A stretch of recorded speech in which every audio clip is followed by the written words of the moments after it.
दोस्तों नमस्कार, ये है मार्गदर्शन फॉर सिविल सर्विसेज। मैं अनुराग चौधरी। दोस्तों टीजीटी, पीजीटी और एलटी ग्रेड परीक्षा के लिए महत्वपूर्ण प्रश्नों के प्रैक्टिस सेट में इस वीडियो में हम सॉल्व करेंगे नागरिक शास्त्र यानी सिविक्स के महत्वपूर्ण प्रश्नों का प्रैक्टिस सेट।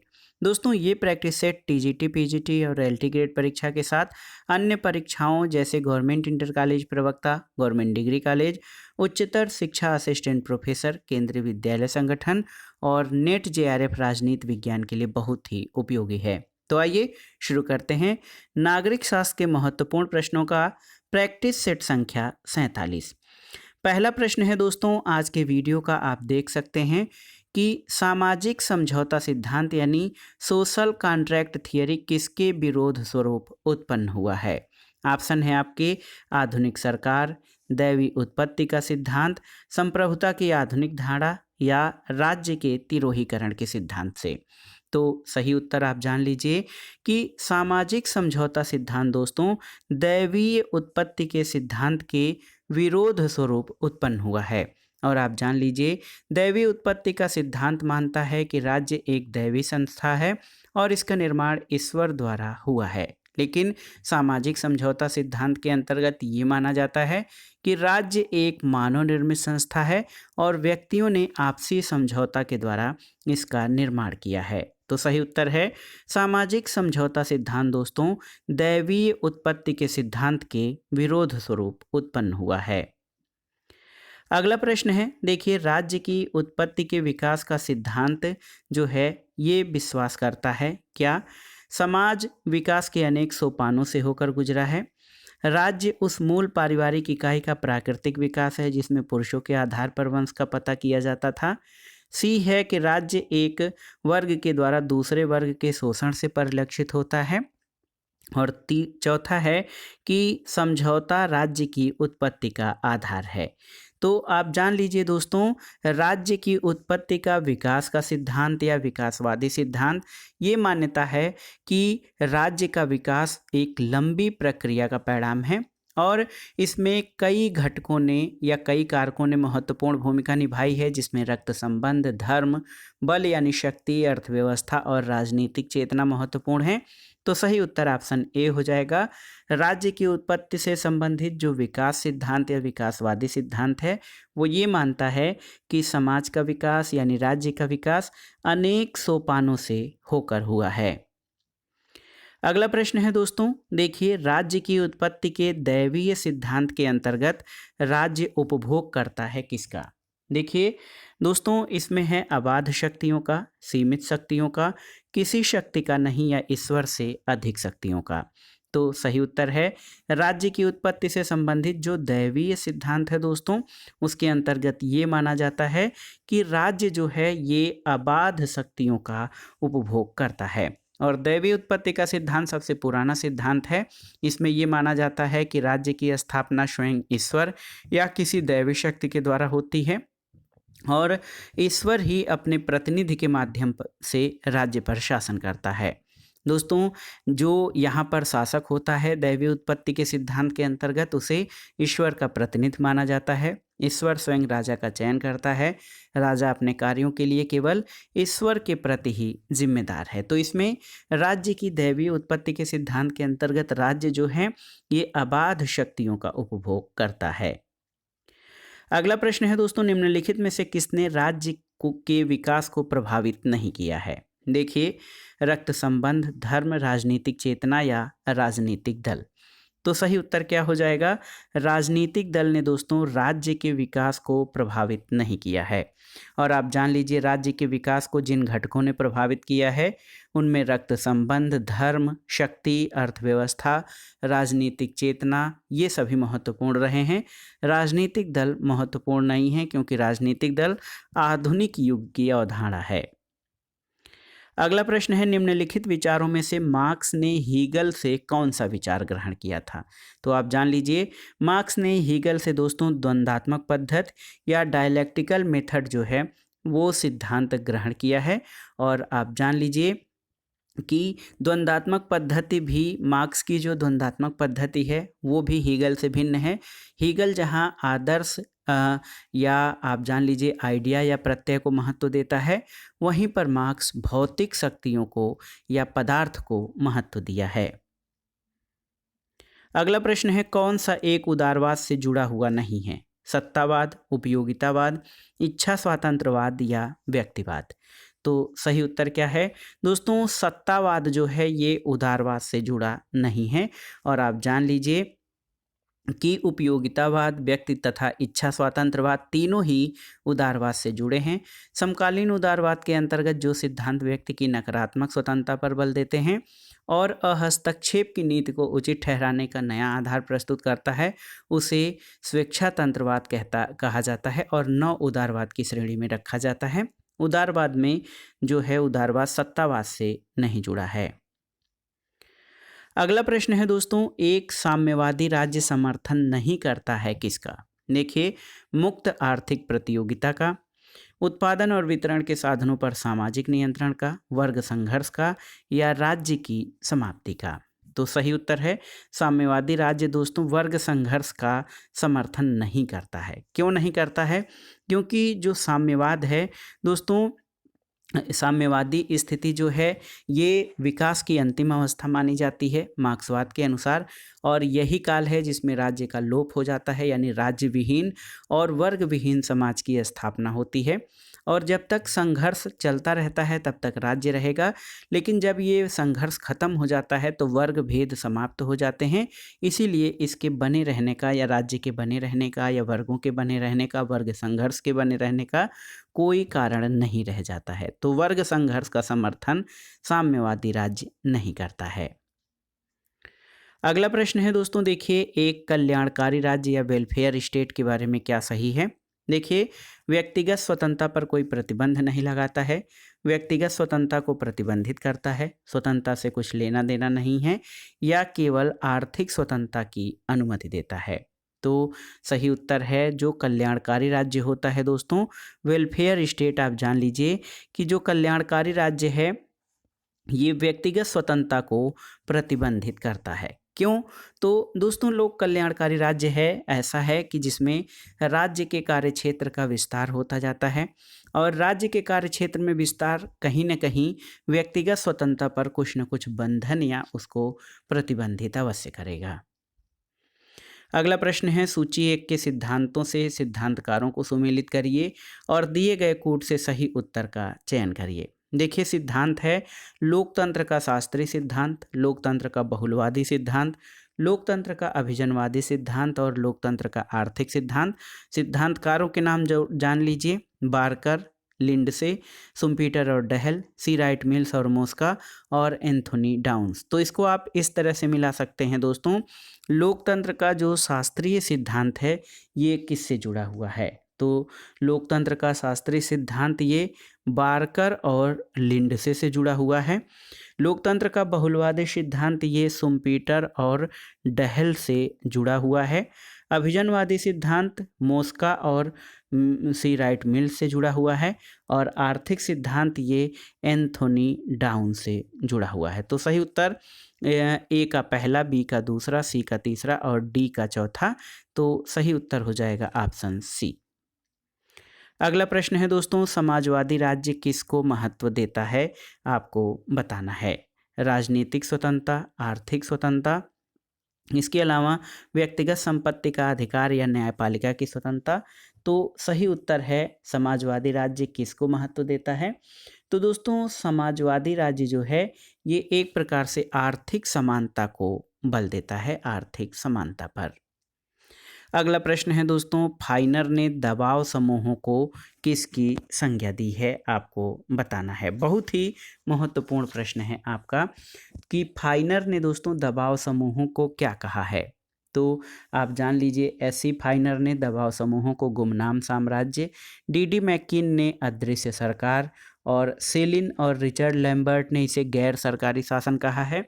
तो सही उत्तर क्या हो जाएगा? एस ई फाइनर ने दबाव समूहों को अज्ञात साम्राज्य या एनोनिमस एम्पायर की संज्ञा दी है। अगला प्रश्न है दोस्तों, उदारवादी सिद्धांत के अनुसार राज्य क्या है? तो आप जानते भी हैं उदारवादी सिद्धांत के अनुसार जो राज्य है वो किसी साध्य के लिए साधन है। ऑप्शन ए आपका सही उत्तर है। अगला प्रश्न है दोस्तों, प्रतिनिधित्व का वह सिद्धांत जो व्यवस्था तथा सत्ता पर बल देता है वो कौन सा सिद्धांत है? तो आप जान लीजिए, ये है प्रतिनिधित्व का प्रतिक्रियावादी सिद्धांत। दोस्तों जो रिप्रेजेंटेशन है, प्रतिनिधित्व है, उसके प्रतिक्रियावादी सिद्धांत के मुख्य प्रवर्तक थॉमस हॉब्स और अलेक्जेंडर हैमिल्टन हैं और ये सिद्धांत व्यवस्था और सत्ता की आवश्यकता पर बल देता है। तो दोस्तों ये प्रतिक्रियावादी सिद्धांत है। अगला प्रश्न है, निम्नलिखित में से कौन सा एक सुमेलित नहीं है? व्यक्तिवाद राज्य को एक आवश्यक बुराई मानता है, बिल्कुल सही है। समाजवाद राज्य को एक सकारात्मक भलाई मानता है, ये भी सही है। इसके अलावा अराजकतावाद राज्य को बुराई मानता है, ये सही नहीं है। और साम्यवाद के अनुसार राज्य एक आदर्श संस्था है, सही है। दोस्तों देखिए, अराजकतावाद के अनुसार राज्य एक बुराई नहीं बल्कि अराजकतावाद राज्य को एक अनावश्यक यानी गैर जरूरी बुराई मानता है, क्योंकि ये व्यक्तियों का किसी प्रकार का हित साधन नहीं करता है। अगला प्रश्न है दोस्तों, निम्नलिखित में से कौन सा दबाव समूह की विशेषता नहीं है? आपको बताना है। देखिए, सीमित उद्देश्य, जनमत संग्रह, सरकार की नीतियों को प्रभावित करने का प्रयास या राजनीतिक शक्ति को प्राप्त करने का प्रयास। तो इसमें आपसे दबाव समूह की विशेषता नहीं पूछा गया है, कौन सा है? तो सही उत्तर है राजनीतिक शक्ति को प्राप्त करने का प्रयास। दोस्तों दबाव समूह सरकार या राजनीतिक दलों पर दबाव बनाकर अपने समूह के हितों को बढ़ावा देने का प्रयास करते हैं। इनका उद्देश्य सीमित होता है, जनमत संग्रह शामिल होता है और सरकार की नीतियों को प्रभावित करने का यह प्रयास करते हैं। ये राजनीतिक शक्ति को प्राप्त करने का प्रयास नहीं करते हैं। ये जो प्रयास है ये राजनीतिक दलों के द्वारा किया जाता है। अगला प्रश्न है दोस्तों, किस स्थिति में बेंथम ने राज्य का विरोध करना उचित ठहराया है? देखिए, ऑप्शन है आपके पास, राज्य द्वारा अधिकारों का हनन, राज्य के आदेश के सामान्य बुद्धि के विपरीत हों, विरोध करने से सतत आज्ञाकारिता की तुलना में कम दुख होगा और आदेश नैतिकता के विपरीत हों। तो बेंथम ने राज्य का विरोध करने का जो भी अधिकार दिया है वो कब उचित ठहराया है? तो वो कहता है कि जब तक राज्य समाज के सामान्य सुख का ध्यान रखता है, सरकार अपने कर्तव्यों का पालन नहीं करती तो जनता को उसकी आज्ञा की अवहेलना करने का अधिकार है। यदि कानून से हानि होने लगे तो उसका विरोध करना उचित है। अगला प्रश्न है, निम्नलिखित में से कौन सा कथन सही है? आपको बताना है। देखिए, बहुत ही महत्वपूर्ण प्रश्न है। पूछा गया है कि कौन सा कथन सही है। पहला है, संप्रभुता राज्य में निवास करती है और राज्य के द्वारा ही इसका प्रयोग किया जाता है, सही नहीं है। संप्रभुता सरकार में निवास करती है और सरकार के द्वारा ही इसका प्रयोग किया जाता है, ये भी सही नहीं है। संप्रभुता राज्य में निवास करती है और इसका प्रयोग राज्य सरकार के द्वारा किया जाता है, बिल्कुल सही है। और संप्रभुता सरकार में निवास करती है और इसका प्रयोग राज्य द्वारा किया जाता है, ये सही नहीं है। तो सही उत्तर ऑप्शन सी हो जाएगा। दोस्तों संप्रभुता राज्य में निवास करती है क्योंकि ये राज्य का आवश्यक तत्व है और इसका प्रयोग सरकार के द्वारा किया जाता है। अगला प्रश्न है, चार कथन दिए गए हैं, कौन सा कथन सही नहीं है? देखिए, राजनीतिक दलों का कार्य सत्ता का वैधीकरण होता है, बिल्कुल सही है। राजनीतिक दल नीतियों तथा कार्यक्रमों का निर्माण करते हैं, सही है। राजनीतिक दल चुनाव लड़ते हैं, सही है। और राजनीतिक दल प्रतिनिधि प्रजातंत्र के लिए आवश्यक नहीं है, ये आपका असत्य कथन या सत्य नहीं है। क्यों?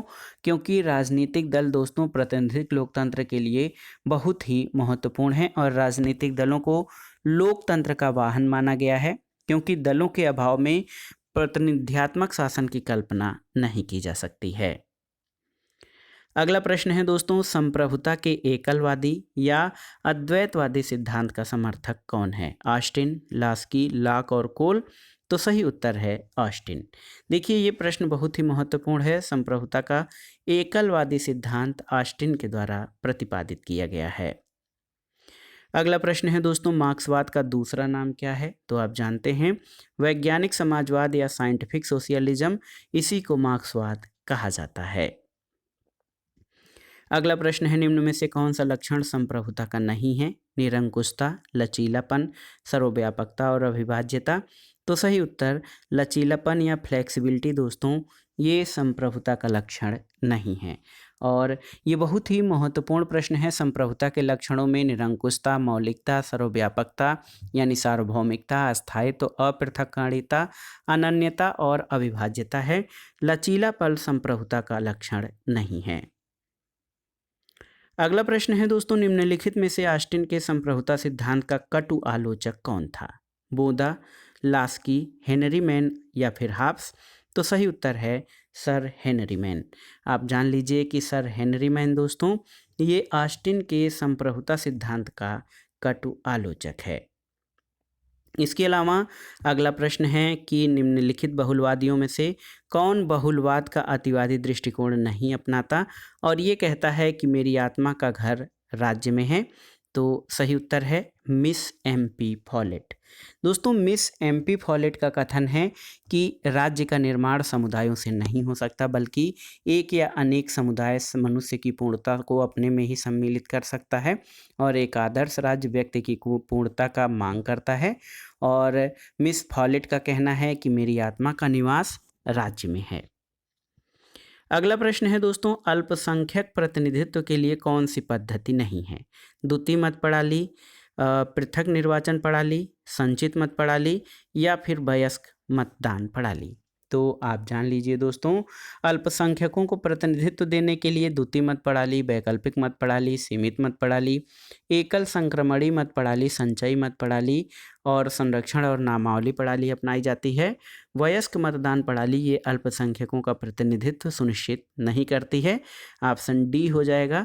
अल्पसंख्यक प्रतिनिधित्व के लिए वयस्क मतदान प्रणाली एक पद्धति नहीं है। अगला प्रश्न है दोस्तों, बहुलवादियों के अनुसार निम्नलिखित में से कौन सा कथन सही नहीं है? देखिए, सत्ता संघात्मक है।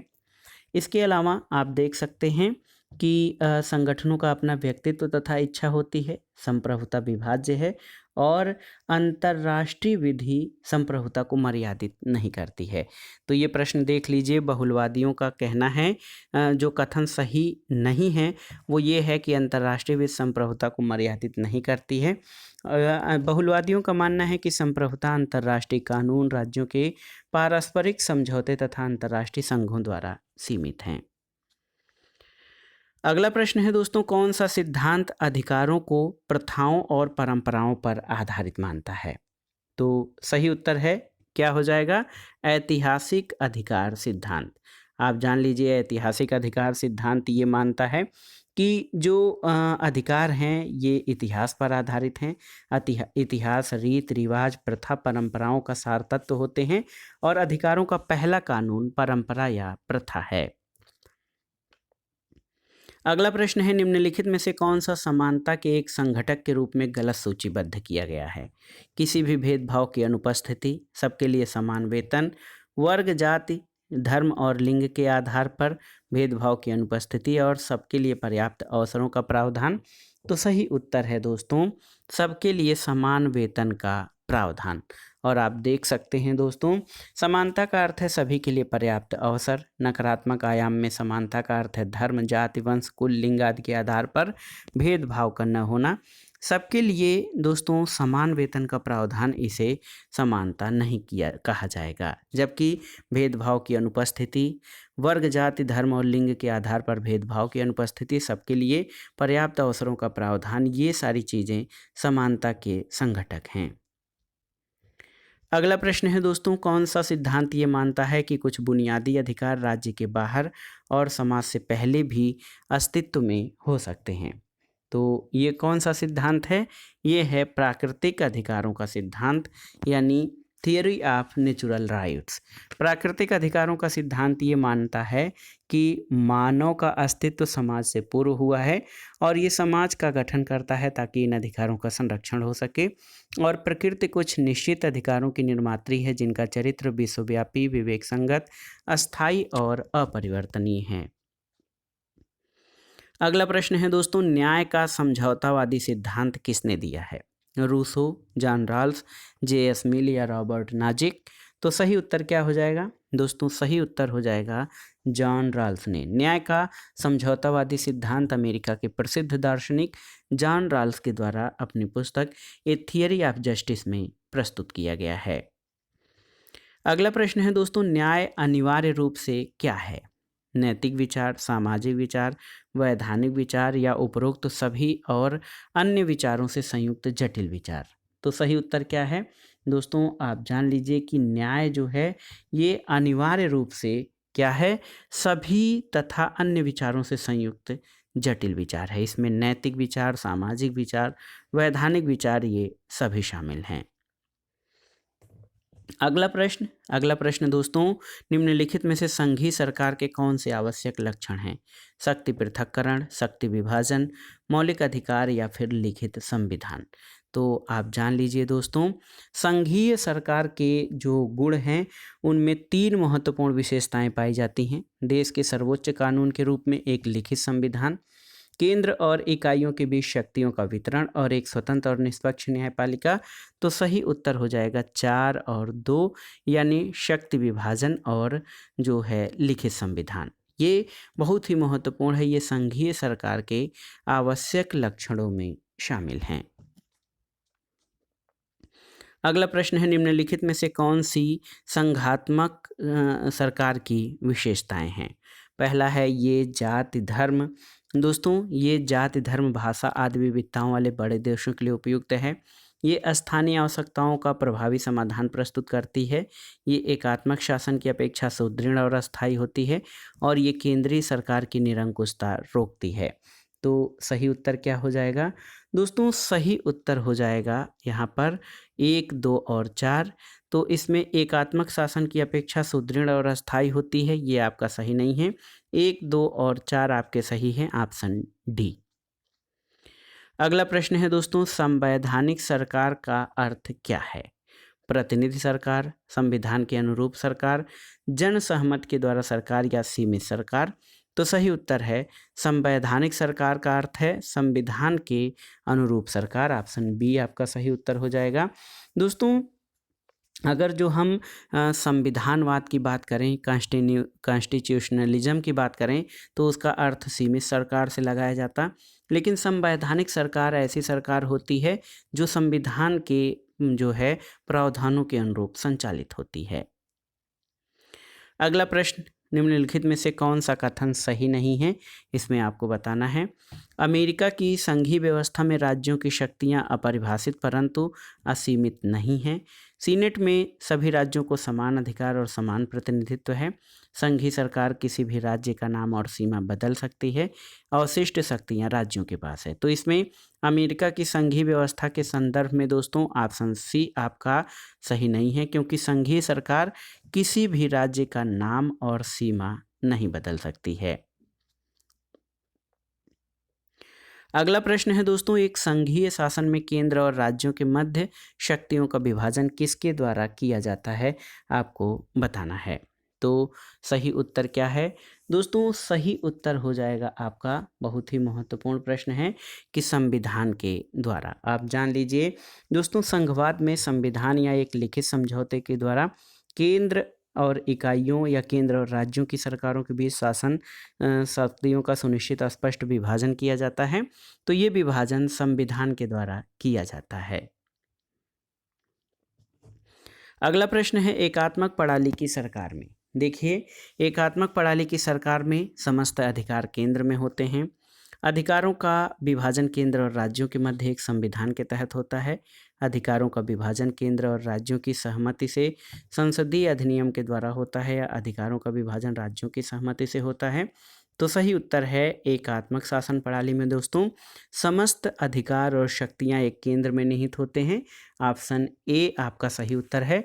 और राज्य शक्ति के प्रयोग में भी केंद्रीय सरकार ही सर्वोपरि होती है, और केंद्रीय सरकार में एकात्मक शासन में शासन की संपूर्ण शक्तियां केंद्र में निहित होती हैं। अगला प्रश्न है दोस्तों, अवास्तविक और वास्तविक संप्रभुता का भेद किया जाता है किसमें? संसदात्मक शासन प्रणाली, अध्यक्षात्मक शासन प्रणाली, एकात्मक शासन या संघात्मक शासन में? तो सही उत्तर है संसदात्मक शासन प्रणाली में। दोस्तों, अगर भारत के संदर्भ में भारत में संसदीय शासन व्यवस्था है, भारत में राष्ट्रपति को औपचारिक संप्रभु यानी अवास्तविक संप्रभु और संसद और मंत्रिमंडल को वास्तविक संप्रभु कहा जाता है। अगला प्रश्न है दोस्तों, भारतीय और अमेरिकी संघवाद में जिस बिंदु पर समानता पाई जाती है वो कौन सा है? अवशिष्ट शक्तियों को केंद्र के पास होना सही नहीं है। अवशिष्ट शक्तियों को राज्यों के पास होना ये भी सही नहीं है। इसके अलावा आप देखिए दोस्तों कि कुछ मामलों में समवर्ती क्षेत्र का प्रावधान सही नहीं है और केंद्र और राज्यों के बीच हुए विवाद का सर्वोच्च न्यायालय द्वारा निपटारा किया जाना, तो सही उत्तर ऑप्शन डी हो जाएगा। भारत और अमेरिका के संघवाद में यदि केंद्र और राज्यों के बीच कोई विवाद होता है तो भारतीय और अमेरिका सर्वोच्च न्यायालय दोनों में इस बिंदु पर समानता है। अगला प्रश्न है, निम्नलिखित कथनों में कौन सा एक कथन गांधी जी के विचारों से मेल नहीं खाता है? अंततः राज्य विहीन समाज की स्थापना सही है। ग्रामीण कुटीर और हस्तशिल्प को पुनर्जीवित करना सही है। राजनीतिक दल व्यवस्था पर आधारित लोकतंत्र ये आपका सही नहीं है और राजनीतिक शक्ति का केंद्रीकरण ये जो है ये आपका सही नहीं है। दोस्तों, आप देख सकते हैं कि बहुत ही महत्वपूर्ण प्रश्न है कि राजनीतिक दल व्यवस्था पर आधारित लोकतंत्र और राजनीतिक शक्ति का विकेंद्रीकरण, तो विकेंद्रीकरण सही है। राजनीतिक दल व्यवस्था पर आधारित लोकतंत्र ये गांधी जी के विचारों से मेल नहीं खाता है। अगला प्रश्न है, मानव चेतना स्वतंत्रता चाहती है, स्वतंत्रता में अधिकार निहित हैं और अधिकार राज्य की मांग करते हैं, ये विचार किसका है? लास्की, बारकर, मिल अथवा ग्रीन? तो सही उत्तर बताइए क्या हो जाएगा? सही उत्तर है ग्रीन। दोस्तों, बारकर ने यहाँ पर देखिए ये जो ऑप्शन दिया है अर्नेस्ट बारकर ने ग्रीन के शब्दों को स्पष्ट करते हुए कहा है कि मानवीय चेतना स्वतंत्रता को जन्म देती है, स्वतंत्रता में अधिकार निहित हैं और अधिकार राज्य की मांग करते हैं। अगर ऑप्शन में बारकर देता है और ग्रीन नहीं है तो दोस्तों इसमें आप देखिए बारकर सही हो जाएगा। ग्रीन देता है बारकर नहीं तो ग्रीन सही हो जाएगा, लेकिन दोनों हैं तब भी ऐसे तो ये कथन जो है ये कथन बारकर का है लेकिन विचार जो है ये ग्रीन का है। ऑप्शन डी आपका सही उत्तर है। अगला प्रश्न है, गांधी जी को एक रूसी विचारक ने सर्वाधिक प्रभावित किया था, वो कौन थे? तो सही उत्तर है दोस्तों, गांधी जी को रूसी लेखकों में लियो टॉल्स्टॉय ने सबसे अधिक प्रभावित किया था। ऑप्शन ए आपका सही उत्तर है और टॉल्स्टॉय की एक रचना है the kingdom of God is with in you, इस पर इसका गांधी जी पर बहुत प्रभाव पड़ा था। अगला प्रश्न है, मार्क्सवाद को युग का भ्रम किसने कहा था? तो सही उत्तर है दोस्तों कार्ल पॉपर। आप जान लीजिए कि कार्ल पॉपर ने दोस्तों मार्क्सवाद को युग का भ्रम कहा था और आप जान लीजिए कि कार्ल पॉपर कहता है कि मार्क्स ने जो पूंजी के बढ़ते हुए केंद्रीकरण का नियम दिया है वो केवल एक प्रवृत्ति का सूचक है और किसी प्रवृत्ति के आधार पर भविष्यवाणी करना एक जो है भविष्यवाणी करना भूल है और उसने मार्क्सवाद को युग का भ्रम कहा है। अगला प्रश्न है, निम्नलिखित में से कौन आदर्शवादी विचारक नहीं है? रूसो, हीगल, कांट या बेंथम? तो सही उत्तर है बेंथम। दोस्तों, बेंथम जो है ये आदर्शवादी विचारक नहीं बल्कि उपयोगितावादी विचारक है। अगला प्रश्न है, देखिए साधन सब कुछ है, जैसा साधन वैसा साध्य, साधन और साध्य अलग करने वाली कोई दीवार नहीं है, ये कथन किसका है? गांधी, अंबेडकर, माओ सेतुंग या कार्ल मार्क्स? तो सही उत्तर है महात्मा गांधी। आप जान लीजिए दोस्तों ये कथन गांधी जी का है कि साधन सब कुछ है, जैसे साधन वैसे साध्य होंगे, साधन और साध्य अलग करने वाली कोई दीवार नहीं है। अगला प्रश्न है, सूची 1 का सूची 2 से सुमेलन करिए और दिए गए कोट के आधार पर सही उत्तर का चयन करिए। तो चलिए हम आपको बताएं कि राज्य जीवन के लिए अस्तित्व में आता है और अच्छे जीवन के लिए इसका अस्तित्व बना रहता है, ये अरस्तू का कथन है। राज्य एक आवश्यक बुराई है, अगर आप देखें तो ये स्पेंसर का कहना है और राज्य एक वर्ग द्वारा दूसरे वर्ग को दबाने की मशीन के अतिरिक्त कुछ नहीं है, तो ये देखिए मार्क्स का कथन है। और अगर आप चौथे कथन पर आएँ, राज्य समाजों का समाज है, तो ये लिंडसे का कथन है, लिंडसे जो कि बहुलवादी विचारक हैं। लिंड से। तो आप कैसे कैसे हो जाएगा, राज्य समाजों का समाज है, ये लिंड से का कहना है। हर्बर्ट स्पेंसर कहते हैं कि राज्य आवश्यक बुराई है, और यहाँ पर कार्ल मार्क्स का कहना है कि राज्य जो है एक वर्ग द्वारा दूसरे वर्ग के दमन का यंत्र है, और अरस्तु कहते हैं कि राज्य जीवन की ज़रूरतों से लेकर अच्छे जीवन के लिए राज्य का निर्माण हुआ है। तो सही उत्तर ऑप्शन ए हो जाएगा, 4, 2, 3 और 1। अगला प्रश्न है दोस्तों, आसान सा प्रश्न है, विकल्प बताने की आवश्यकता नहीं है। साम्राज्यवाद पूंजीवाद की अंतिम अवस्था है, ये कथन किसका है? तो ये लेनिन का कथन है। अगला प्रश्न है दोस्तों, जॉन लॉक के विचारों में निम्नलिखित में से कौन सा अधिकार प्राकृतिक नहीं है? तो आप जानते हैं लाइफ, लिबर्टी, प्रॉपर्टी, ये 3 अधिकार प्राकृतिक अधिकार हैं जॉन लॉक के अनुसार। समानता का अधिकार इसमें शामिल नहीं है। अगला प्रश्न है दोस्तों, राज्य को स्व विषयक कार्यों में हस्तक्षेप नहीं करना चाहिए, लेकिन राज्य पर विषयक कार्यों में हस्तक्षेप कर सकता है, ये विचार किसने दिया है? तो सही उत्तर ये विचार J.S. मिल ने दिया है। मिल ने दोस्तों व्यक्तिगत यानी स्वगत और अन्यगत कार्यों में विभाजन किया है, और वो कहता है कि सेल्फ रिगार्डिंग एक्शन, जिसका संबंध व्यक्ति के स्व के साथ यानी उसके खुद के ऊपर प्रभाव पड़ता है, उसको स्व विषयक कार्य, और ऐसे कार्य जिनका प्रभाव दूसरे लोगों पर पड़ता है वो पर विषयक कार्य होता है। और ये J.S. मिल का जो है J.S. मिल का विभाजन है। अगला प्रश्न है, किसके संबंध में ये टिप्पणी की गई है कि हाब्स का लेवायथन रूसों की सामान्य इच्छा है जिसका शीश काट दिया गया है? देखिए, न्याय, संप्रभुता, अधिकार और कानून। तो सही उत्तर हो जाएगा संप्रभुता। देखिए दोस्तों, रूसो वाहन के अनुसार रूसों का संप्रभुताधारी हाब्स का लेवायथन है जिसका मस्तक काट दिया गया है। अगला प्रश्न, सूची 1 का सूची 2 से सुमेलन करना है। इसमें सूची और विचारकों के नाम दिए गए हैं, आपको इसका मिलान करना है। देखिए, निरंकुश राजतंत्र का विचार हाब्स के द्वारा प्रस्तुत किया गया। सीमित राजतंत्र का विचार जॉन लॉक के द्वारा। इसके अलावा प्रत्यक्ष प्रजातंत्र का समर्थन किसने किया है, ये जानना आपको जरूरी है। तो रूसो ने प्रत्यक्ष प्रजातंत्र या जनसंप्रभुता का प्रतिपादन किया है, और संवैधानिक प्रजातंत्र का समर्थन डायसी के द्वारा किया गया है। तो यहाँ पर देखिए, मिलान करेंगे जब आप, तो सही उत्तर क्या हो जाएगा? सही उत्तर 2, 3, 1 और 4। अगला प्रश्न है दोस्तों, किस दार्शनिक के अनुसार प्राकृतिक अवस्था में व्यक्ति एकाकी, असहाय, गंदा, पाशविक और अल्पायु था? तो ये हाब्स की प्राकृतिक अवस्था का चित्रण है। अगला प्रश्न है दोस्तों, कार्ल मार्क्स और गांधी के संबंध में कौन सा कथन असत्य है? पहला है कि दोनों राज्य विहीन समाज का समर्थन करते हैं, बिल्कुल सही है। दोनों वर्ग विहीन समाज का समर्थन करते हैं, ये भी सही है। दोनों शांतिपूर्ण क्रांति का समर्थन करते हैं। देखिए, दोनों शांतिपूर्ण क्रांति का समर्थन करते हैं, ये सही नहीं है। और दोनों शोषण के अंत का समर्थन करते हैं। दोस्तों, गांधीवाद और मार्क्सवाद में सबसे महत्वपूर्ण भेद पद्धति है, जो है पद्धति का है। साम्यवाद अपने वांछित लक्ष्य की प्राप्ति के लिए दोस्तों हिंसा का सहारा लेता है, लेकिन गांधीवाद में हिंसा का कोई स्थान नहीं है। अगला प्रश्न है, जॉन लॉक के राजनीतिक दर्शन में सही क्रम चुनिए। तो आप जानते हैं सबसे पहले प्राकृतिक अधिकार होते हैं, बहुत ही महत्वपूर्ण है। प्राकृतिक अवस्था नहीं, बल्कि सबसे पहले प्राकृतिक अधिकार होते हैं, उसके बाद प्राकृतिक अवस्था, फिर अनुबंध, और फिर सिविल सोसाइटी यानी सभ्य समाज का निर्माण होता है।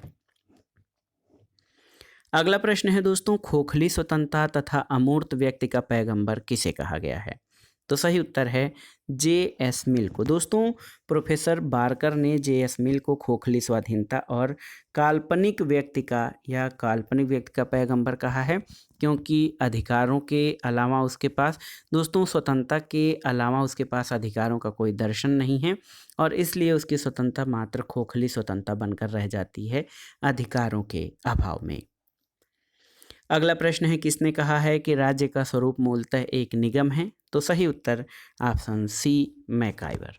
दोस्तों, मैकाइवर के अनुसार जैसे कोई व्यापारिक निगम अपने शेयर होल्डरों की इच्छा से और उन्हीं के हित में अपनी सत्ता का प्रयोग करता है, वैसे राज्य भी अपने सदस्यों की इच्छा से और उसी के हित में अपनी सत्ता का प्रयोग करता है। अगला प्रश्न है दोस्तों, एक राज्य जो अपने नागरिकों को विस्तृत सामाजिक सेवाएं प्रदान करता है उसे क्या कहते हैं? तो उसे वेलफेयर स्टेट, कल्याणकारी राज्य कहते हैं ऐसा राज्य जो अपने नागरिकों को विस्तृत सामाजिक सेवाएं प्रदान करता है। और ये कथन टी.डब्ल्यू. केंट का है, याद रखिएगा, टी.डब्ल्यू. केंट का ये कथन है। अगला प्रश्न है, निम्नलिखित में से किसने ये कहा कि राज्य कानून की संतान और जनक दोनों हैं? तो उत्तर है मैकाइवर, ये कथन मैकाइवर का है। अगला प्रश्न है दोस्तों, हाब्स के सोशल कॉन्ट्रैक्ट थियरी या सामाजिक अनुबंध के सिद्धांत का सार तत्व क्या है? पहला है सभी लोगों का संप्रभु के प्रति पूर्ण समर्पण, संप्रभु की जनता के प्रति जवाबदेही, जन अधिकारों की प्राथमिकता अथवा कुशल शासन का दायित्व। तो सही उत्तर क्या हो जाएगा? आप जान लीजिए दोस्तों, बहुत ही महत्वपूर्ण प्रश्न है और सही उत्तर इसमें हो जाएगा आपका सभी लोगों का संप्रभु के प्रति पूर्ण समर्थन। ये हाब्स के सामाजिक अनुबंध सिद्धांत का सार तत्व है। अगला प्रश्न है, कौन सा हाब्स के सामाजिक समझौता सिद्धांत से संबंधित नहीं है? देखिए, प्राप्ति की इच्छा हिंसा की ओर प्रेरित करती है, मनुष्य का जीवन एकाकी यानी निसंग था, प्राकृतिक कानून की कुछ खास असुविधाओं को समाप्त करना या सत्ताधारी के विरुद्ध विद्रोह। तो सही उत्तर है ऑप्शन सी। आप जान लीजिए दोस्तों, प्राकृतिक कानून की कुछ खास असुविधाओं को समाप्त करना ये लॉक के समझौता सिद्धांत की विशेषता है, न कि हाब्स के। अगला प्रश्न है दोस्तों, देखिए महत्वपूर्ण प्रश्न है कि सामाजिक समझौता सिद्धांत के तीनों प्रतिपादक हाब्स, लॉक और रूसो की एक बात पर सहमति है, वो क्या है?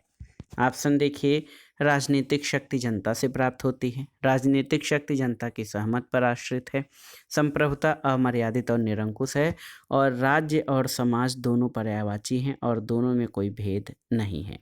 तो सही उत्तर है सामाजिक समझौता सिद्धांत के तीनों प्रतिपादक हाब्स, लॉक और रूसो इस विचार पर सहमत हैं कि राजनीतिक शक्ति जनता से प्राप्त होती है। अगला प्रश्न है दोस्तों, मनुष्य के नागरिक समाज में शामिल होने का उद्देश्य उनकी संपत्ति की सुरक्षा है, ये कथन किसका है? तो सही उत्तर हो जाएगा दोस्तों, ये कथन कि मनुष्य के नागरिक समाज में शामिल होने का उद्देश्य उनकी संपत्ति की सुरक्षा है, ये जॉन लॉक का कथन है। ऑप्शन बी आपका सही उत्तर है। और लॉक कहता है इसी अधिकार के लिए मनुष्य नागरिक समाज की स्थापना करते हैं। अगला प्रश्न है दोस्तों, संप्रभुता की एकलवादी अवधारणा किसकी प्रधानता स्वीकार करती है? राज्य का अधिकार, निश्चित अधिकारी, संसद की संप्रभुता या उपर्युक्त में से कोई नहीं। तो सही उत्तर है निश्चित अधिकारी। जो संप्रभुता का एकलवादी सिद्धांत है दोस्तों, तो ऑस्टिन उसके महत्वपूर्ण विचारक हैं। उनका कहना है कि यदि कोई निश्चित उच्च सत्ताधिकारी व्यक्ति जो स्वयं किसी उच्च सत्ताधिकारी व्यक्ति के आज्ञा पालन का अभ्यस्त नहीं है, किसी समाज के अधिकांश भाग से अपनी आज्ञा का पालन कराता है, तो वह उस समाज में संप्रभु होगा। अगला प्रश्न है, कौन सा एक सही सुमेलित नहीं है? संक्षिप्त राज्य अधिकारों को निर्मित नहीं बल्कि मान्य करता है। सही है, राज्य द्वारा मान्य मांगे ही अधिकार हैं बेनथम। और इसके अलावा आप देखिए, राज्य अधिकार द्वारा मान्य और प्रभावी की गई मांग है बोसांके। और अधिकार इस तथ्य से उत्पन्न होते हैं कि मनुष्य एक सामाजिक प्राणी है। तो आप देखेंगे दोस्तों, इस प्रश्न के उत्तर में बोसांके कहते हैं कि अधिकार वह मांग है जिसे समाज स्वीकार करता है और राज्य लागू करता है। अधिकार राज्य द्वारा मान्य और प्रभावी की गई मांग, ये बोसांके का नहीं है। ऑप्शन सी इस प्रश्न का सही उत्तर हो जाएगा। तो दोस्तों, ये था आज का वीडियो। इसमें हमने TGT PGT, TGT PGT, ELT grade, government inter college प्रवक्ता, गवर्नमेंट डिग्री कॉलेज, उच्चतर शिक्षा असिस्टेंट प्रोफेसर, केंद्रीय विद्यालय संगठन और नेट जेआरएफ के लिए महत्वपूर्ण राजनीति विज्ञान के प्रश्नों को सॉल्व किया। ये प्रश्न दोस्तों टीजीटी सामाजिक विज्ञान के नागरिक शास्त्र खंड पीजीटी परीक्षा, गवर्नमेंट इंटर कॉलेज प्रवक्ता और नेट जेआरएफ आदि परीक्षाओं के लिए बहुत ही उपयोगी है। आप इन प्रश्नों को तैयार कर लीजिएगा। वीडियो आपको कैसा लगा हमें कमेंट बॉक्स में ज़रूर बताइएगा। वीडियो को लाइक करें, शेयर करें और इस चैनल मार्गदर्शन फॉर सिविल सर्विसेज को सब्सक्राइब करें। वीडियो देखने के लिए धन्यवाद दोस्तों। नमस्कार।